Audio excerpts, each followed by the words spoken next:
Good morning, student. Today we'll start a new topic, the ball point. Okay, it is a poem of our 10th standard syllabus. Okay, this is our poem, the ball poem written by John Berryman. So in this poem, what he has discussed about the situation, about a situation. In that situation, we learn how to compensate, console ourselves when we lose anything.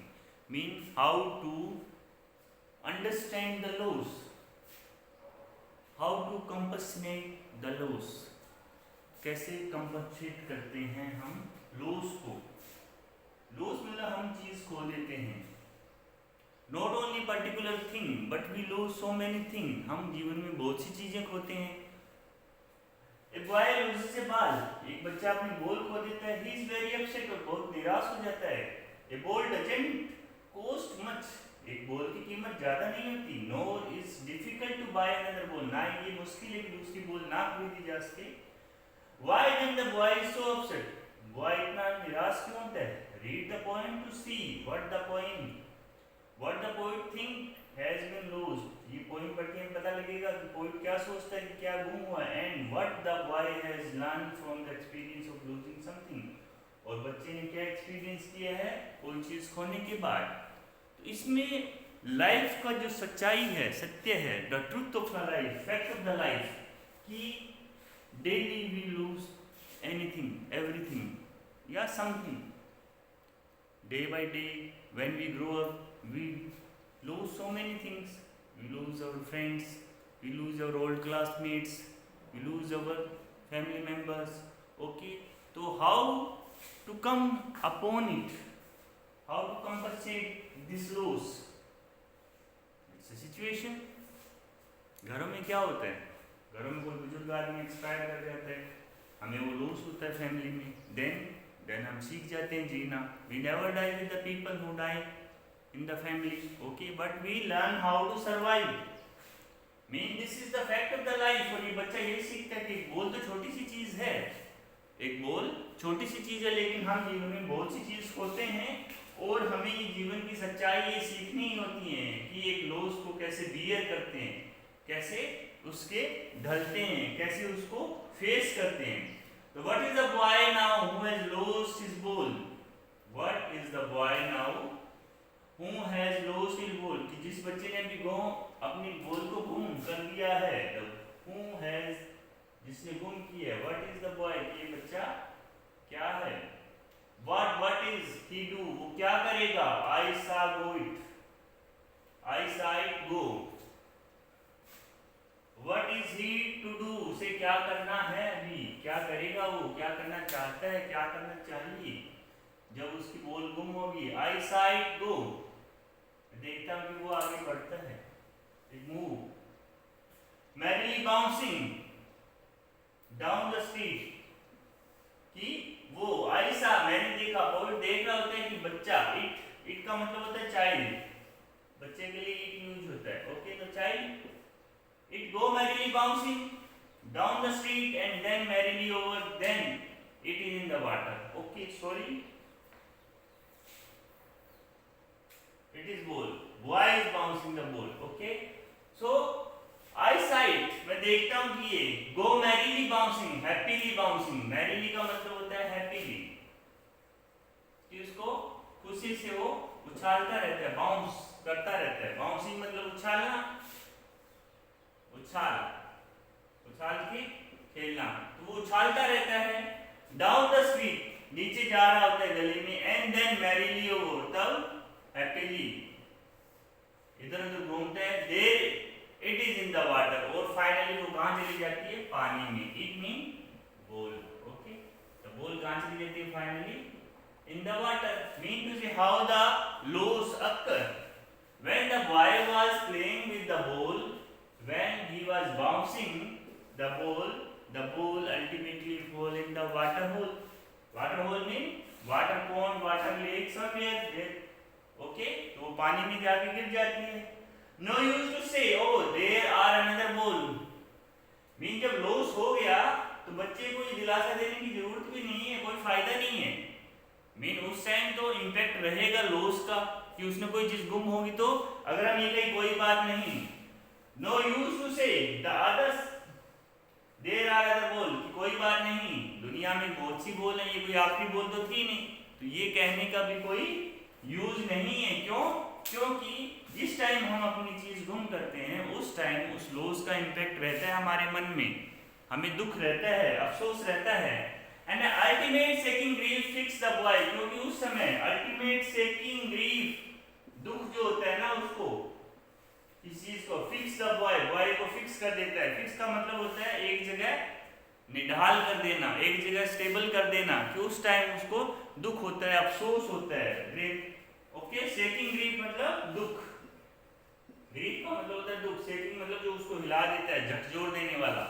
Okay, एक बार उसको झकझोर देगा वो दुख की कि मैं खेल ही क्यों रहा था, मैं लेके ही क्यों आया गुम होने के बाद। एंड ही स्टैंड रिजिड, और वो बिल्कुल रिजिड होके, स्ट्रॉन्ग, कठोर होके खड़ा होता है, अपने मन को कंट्रोल करके वो खड़ा रहता है। ट्रेम्बलिंग, वो कांप रहा होता है दुख की वजह से एक तरीके से। शिवरिंग, स्टेयरिंग डाउन, वो उसको देख रहा होता है वाटर पाउंड को जहां पे बॉल गई। स्टेयरिंग मतलब घूमना, वो अपनी बॉल को ढूंढ रहा होता है उस पानी में कि कहां गई, दिख जाए मुझे। All his young day into the harbour, harbour का मतलब होता है जहां ज्यादा पानी इकट्ठा हो, पोर्ट साइड, जहां पे जहाज खड़े होते हैं। हार्बर मतलब जहां पोर्ट, बंदरगाह, ओके, बंदरगाह,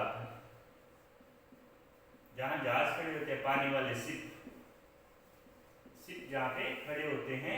तो harbour, okay, the mean harbour क्या होता है, वहां पे क्या होता है, पानी ज्यादा होगा।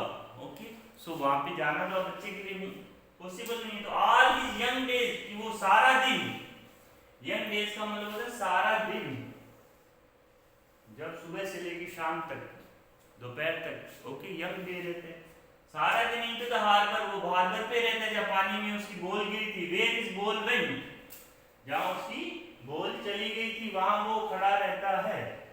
आई would not intrude on him, और मैं उसको सांत्वना भी नहीं दूंगा। Okay, intrude on him mean to say मैं उनसे कुछ कहूंगा भी नहीं, उसको डिस्टर्ब भी नहीं करूंगा। क्योंकि क्यों डिस्टर्ब नहीं करेगा,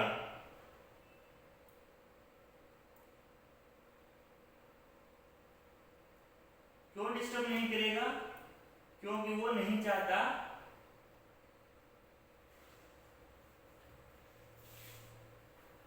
आई would not intrude on him, मैं उसको अब डिस्टर्ब नहीं करूंगा। क्यों? A dime another ball is worthless, now he senses first responsibility. A dime another ball, कि दूसरी बोल के लिए, ए डाइम, डाइम एक करेंसी है, ओके, 10 सेंट मतलब कि करेंसी का नाम है, पैसा। ओके, तो ये करेंसी का नाम है कि एक डाइम काफी होता है। अनदर, दूसरे बोल के लिए, इज वर्थलेस मतलब काफी है, दूसरी बॉल लाने के लिए तो एक डाइम काफी है, लेकिन मैं उसको अभी इंटरलूड नहीं करूंगा, इंटरवीन नहीं करूंगा उसको, मतलब कि कोई बात नहीं, नहीं कहूंगा। क्यों? Now he senses first responsibility, क्योंकि उसे अभी अपनी पहली जिम्मेवारी का एहसास हुआ है। पहली जिम्मेवारी, फर्स्ट रिस्पांसिबिलिटी, लॉस के बाद उसको क्या हुआ है, उसकी पहली कोई ऐसी चीज गुम हुई है जिसको वो चाहता था अपने पास रखना, उसको बहुत प्यारी थी वो चीज, अपनी पहली प्यारी किसी चीज को उसने गुम किया है, तो उसको अपनी रिस्पांसिबिलिटी का एहसास हुआ, अपनी जिम्मेवारी का, इसीलिए वो उसको डिस्टर्ब नहीं करना चाहता। कि एक टाइम मायने नहीं रखते, मायने रखता है जिम्मेवारी का एहसास होना, कि ही सेंस फर्स्ट रिस्पांसिबिलिटी, उसको पहली बार अपनी जिम्मेवारी का एहसास हुआ है कि ये मेरी चीज थी और मैंने इसको कैसे खो दिया।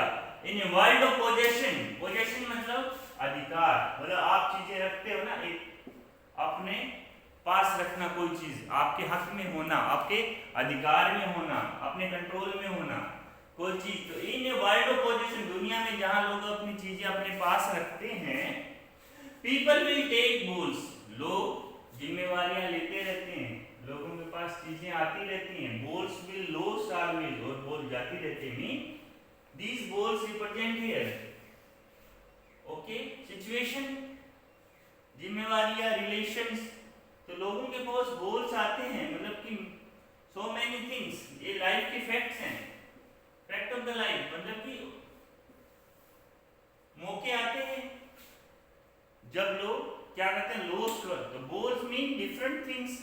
वे लोस्ट आलवेज बार बार गुम हो जाती हैं। लिटिल बॉय और लिटिल बॉय की भी गुम होगी। And no one buy ball back, और दोबारा कोई बॉल खरीदता नहीं है। मीन टू से कोई लॉस हो गया तो हो गया, वो चीज तो पछतावा हो सकता है, दोबारा वापस तो आ ही नहीं सकता, वो तो नई चीज आएगी जो भी आएगी, लेकिन वो लॉस तो कभी कंपनसेट होता ही नहीं है। मीन टू से अगर बोलते मेटीरियल थिंग है, अगर हमने कोई रिलेटिव अपना कोई पेरेंट्स ग्रैंड पेरेंट्स खो दी, क्या वो वापस आएंगे? डेफिनेटली नहीं। अगर हमारे ग्रैंड पेरेंट्स जैसे हैं, वो बुजुर्ग हैं, अगर एक्सपायर कर जाते हैं, या हमारा कोई लव जो हमारा कोई परिचित है वो एक्सपायर कर जाता है, तो and no one buy ball back, वो दोबारा वापस नहीं आता है। मनी इज एक्सटर्नल, मतलब पैसे वाली चीज तो आप ले सकते हो दोबारा, लेकिन क्या रिलेशन वाली चीज आती है? पैसे से आपने ये बॉल अगर मटेरियल है तो ठीक है, लेकिन अगर ये बॉल लिविंग बीइंग्स है, रिलेटिव्स हैं, या ऐसा आपका कोई पर्सनल है जिसको आप बहुत प्यार करते हो, अगर आपने उसको खो दिया तो क्या वो वापस आएगा? नहीं। सो ये क्या है?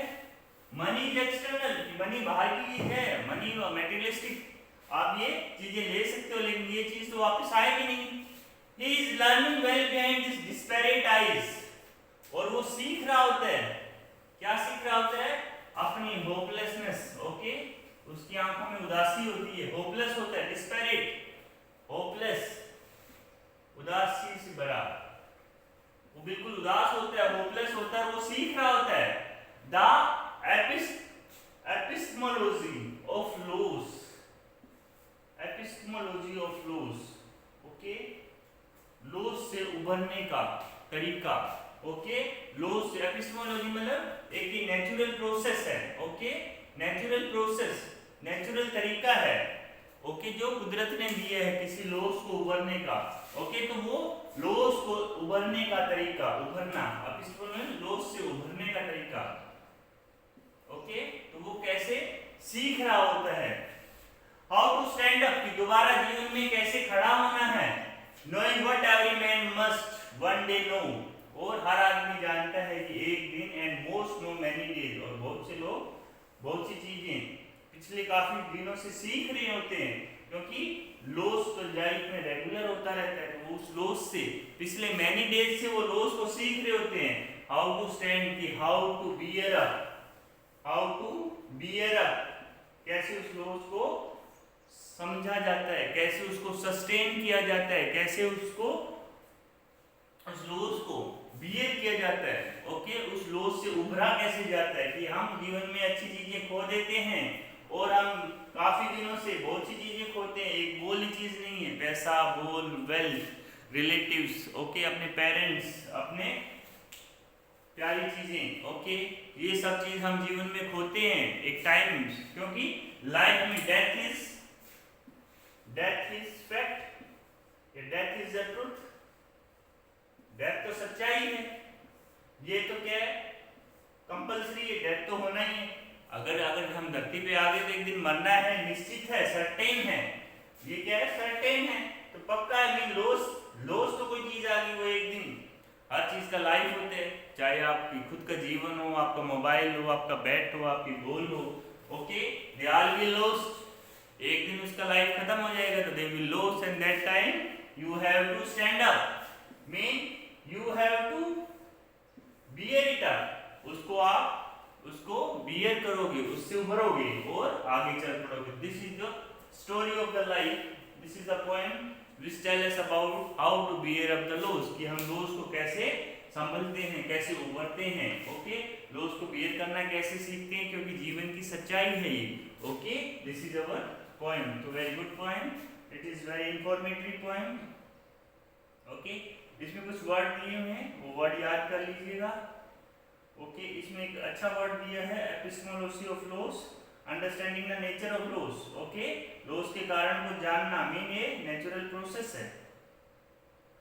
Okay, now you can go through the point. Why does the poet say I would not interlude on him? Why does not he offer him money to buy another dose? Because poet want he should learn how to compensate, how to bear up, how to stand up after the loss. The staring down all his young days into the harbor, his ball went. Do you think the boy has had the ball for a long time? Is it linked to the memory of the day when he played with it? Definitely. The boy is having memory. Boy के लिए तो ball, बच्चे के लिए उसके toys वो क्या होते हैं, इंपॉर्टेंट होते हैं. तो he is having the memory, so he was hopeless, वो दुखी था. What does in the world of position mean in the world we think we are having, we are attached with so many things. वो हमारी position में है, चाहे वो हमारी मटेरियलिस्ट थिंग हो, हमारे रिलेशन हो. ओके, तो that is the world of position. Do you think the boy has lost anything earlier? Pick out the word that suggests the answer. Okay, then the point we have to find out. What does the poet say the boy is learning from the loss of the ball? He knows how to epistemos, logy of the loss, nature of the loss, how to bear up the loss, how to stand up again. Have you ever lost something? Yes, you have lost. Definitely, you might have lost so many things in the life. आपने भी जीवन में pen, pencil, copy, किताब या कोई relative खोया ही होगा, जिसको दुख के होगी. दादा दादी, नाना नानी, might be so many person in the family. So ये लॉस को बियर करना आप भी सीखे होंगे. तो it is a fact of the life. Okay, I hope you like this point. Thank you, thanks a lot.